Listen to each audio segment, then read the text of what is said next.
Hello student, success coaching classes में आपका स्वागत है। यदि आप चैनल में पहली बार आए हैं तो चैनल को सब्सक्राइब कर ले और बेल आइकन को ऑल में प्रेस कर ले ताकि आने वाले सभी वीडियो का नोटिफिकेशन टाइम पर मिल जाए। तो आज हम लोग डिस्कस करने वाले हैं क्लास 10th का सामाजिक विज्ञान, जो आपका 19 सितंबर को वीकली टेस्ट होने वाला है। उसके लिए हमारा वीडियो का ही सेट 1 होने वाला है। इसमें मोस्ट इंपॉर्टेंट आपको क्वेश्चन बताने वाले हैं वीकली टेस्ट के लिए। तो चलिए हम लोग वीडियो को स्टार्ट करते हैं। सबसे पहला जो चैप्टर आपका है भूमंडलीकृत विश्व का बनना, ठीक है। इसका मोस्ट इंपॉर्टेंट ऑब्जेक्टिव क्वेश्चन देखते हैं। तो क्वेश्चन नंबर 1 क्या बोल रहा है, किस महादेश के जनजीवन और अर्थव्यवस्था को रिंदरपेस्ट बीमारी ने बुरी तरह से प्रभावित किया था? तो याद रखिएगा दक्षिण अफ्रीका इसका बिल्कुल राइट आंसर हो जाएगा, दक्षिण अमेरिका, ठीक है। आगे यदि हम लोग देखते हैं क्वेश्चन में दूसरा क्या बोल रहा है, द्वितीय विश्व युद्ध के समय धुरी राष्ट्र के नाम से कौन जाना जाता है? तो याद रखिएगा जर्मनी, इटली और जापान इसका बिल्कुल राइट आंसर हो जाएगा। आगे देखिए निम्नलिखित में से कौन नोबेल पुरस्कार विजेता है? तो याद रखिएगा पहला ऑप्शन आपका जेएम केन्स हो जाएगा, दूसरा ऑप्शन आपका वीएस नायपॉल हो जाएगा, तीसरा आपका ऑप्शन हो जाएगा शिव नारायण चंद्रपाल और चौथा आपका हो जाएगा रामनरेश सरवन। तो इसका राइट आंसर हो जाएगा हमारा ऑप्शन नंबर बी, बिल्कुल राइट आंसर हो जाएगा, ठीक है। आगे देखते हैं क्वेश्चन नंबर हमारा 4। देखिए निम्नलिखित में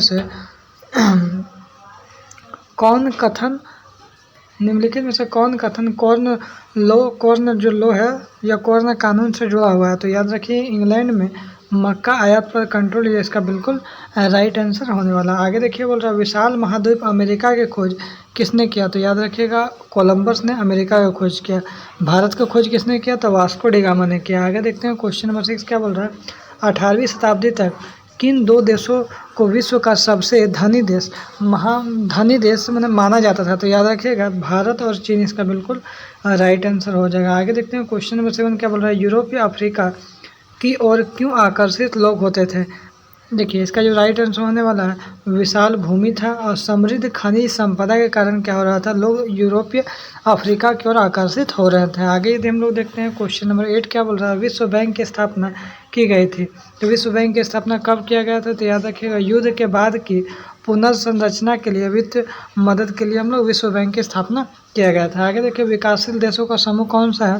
तो याद रखिए यूएनओ जो है ये आपका विकासशील देशों का समूह है। आगे देखते हैं क्वेश्चन नंबर 10 क्या बोल रहा है, 1885 में अफ्रीका को आपस में बांटने के लिए बड़ी यूरोपीय शक्तियाँ कहाँ सम्मिलित हुई थी? मॉस्को में, बर्लिन में या लंदन में या जेनेवा में? तो याद रखिए इसका राइट आंसर हो जाएगा हमारा बर्लिन।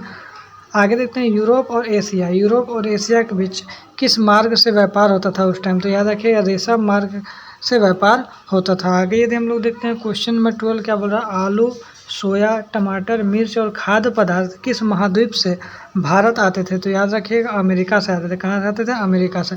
आगे देखिए अनुबंधित जिसको हम लोग गिरमिटिया मजदूर प्रथा कब समाप्त हुई थी? तो याद रखिए 1921 में जो है गिरमिटिया मजदूर प्रथा वो समाप्त हो गया था। आगे यदि देखते हैं क्वेश्चन नंबर 14 क्या बोल रहा है, होसे कहाँ का धार्मिक उत्सव है? तो याद रखिएगा त्रिनिदाद इसका क्या है आपका धार्मिक उत्सव। आगे देखते हैं क्वेश्चन क्या बोल रहा है, अंग्रेज व्यापारी भारत से चीन को क्या भेजते थे? तो याद रखिएगा इसका राइट आंसर हो जाएगा हमारा ऑप्शन नंबर डी हो जाएगा, आपका अफीम हो गया। इसका राइट आंसर बोल रहा है अंग्रेज जो व्यापारी है भारत से चीन को क्या भेजते थे? अफीम भेजते थे। आगे देखते हैं क्वेश्चन नंबर 16 क्या बोल रहा है, जो मित्र राष्ट्र में कौन कौन से देश शामिल थे? तो ब्रिटेन, फ्रांस और रूस जो है ये आपका मित्र राष्ट्र में शामिल थे। आगे यदि हम लोग देखते हैं तो क्वेश्चन 17 क्या बोल रहा है, किन देशों के समूहों को केंद्र शक्ति कही जाती थी? तो याद रखिएगा जर्मनी हो गया, ऑस्ट्रिया हो गया और हंगरी और तुर्की को क्या बोलता है, केंद्र शक्ति कहा जाता था। आगे यदि हम लोग देखते हैं, अब देखिए ये चैप्टर आपका कृषि चैप्टर है, आपका भूगोल का है। और इससे पहले हम लोग क्या देखे थे, इतिहास का देखे थे, ठीक है। कर्तन दहन प्रणाली कृषि क्या है? स्थानांतरण कृषि, गहन कृषि, वाणिज्य कृषि या नगद कृषि? तो याद रखिए कर्तन दहन प्रणाली जो कृषि क्या स्थानांतरण कृषि कहलाता है। आगे यदि हम लोग देखते हैं क्वेश्चन नंबर दूसरा क्या बोल रहा, जो अंगूर मुख्यतः किस राज्य में उगाया जाता है? तो याद रखिएगा आंध्र प्रदेश का बिल्कुल राइट आंसर हो जाएगा। आगे देखिए भूदान और ग्राम दान आंदोलन किसने चलाया था? तो याद रखिए विनोबा भावे ने चलाया था। मोस्ट इंपॉर्टेंट क्वेश्चन था। आगे देखते हैं इनमें से कौन सा रबी फसल है ये आपका VVI क्वेश्चन है, बहुत ज़्यादा इंपॉर्टेंट क्वेश्चन है। कौन सा रबी फसल है, तो याद रखिएगा चना हमारा रबी फसल है। इनमें से कौन सा फलीदार फसल है, ये भी आपको मोस्ट इंपॉर्टेंट क्वेश्चन है, तो याद रखिएगा दालें जो हमारा क्या फलीदार फसल है। भारत में किस क्षेत्र में गहन जीवन निर्वहन खेती की जाती है, तो याद रखिएगा सघन आबादी में, जहाँ ज़्यादा आबादी हो वहाँ पे। आगे देखते हैं, निम्न में से कौन सा उस कृषि प्रणाली को दर्शाता है जिसमें एक ही फसल जो बड़े लंबे चौड़े क्षेत्र में आपको उगाई जाती है, तो याद रखिए उसको हम लोग क्या बोलते हैं, रोपण कृषि बोलते हैं। आगे यदि हम लोग देखते हैं क्वेश्चन नंबर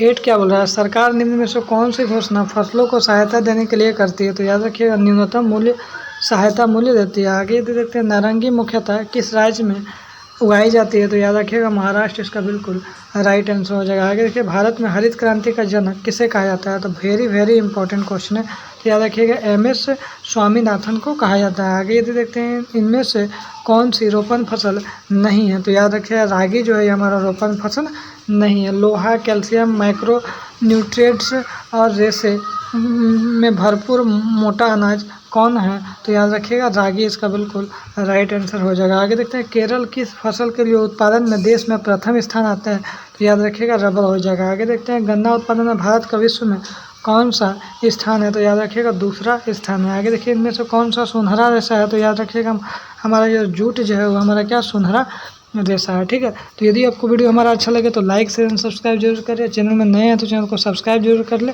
फिर मिलते हैं नेक्स्ट वीडियो में। Thank you so much.